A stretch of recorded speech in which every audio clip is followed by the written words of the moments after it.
In this video, we'll go over what's on your screen when you've done a basic search. Select the artist whose chart histories you'd like to view.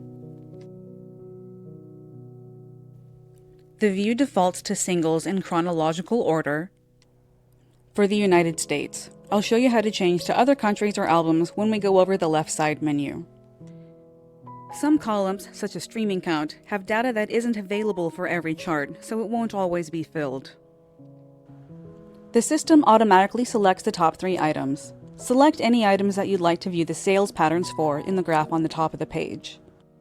Click the plus sign to save an item to your clipboard, to combine data in a custom graph. You can reorder the table by each column's criteria by clicking on a column's header.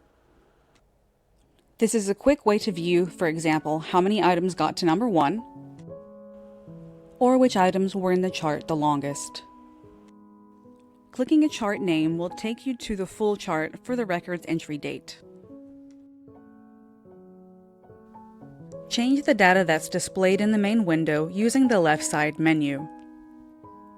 Change between singles and albums here.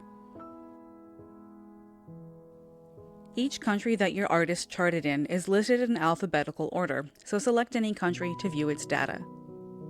Below the list of countries, you have the option to limit your data by peak position. Position ranges open at the top of the side menu, so choose your range limit here. At the bottom of the side menu is a button to export your data to Spreadsheet. The spreadsheet includes only the data that's currently displayed in your main window. Lastly, you can access your clipboard and your research folders in the lower right corner.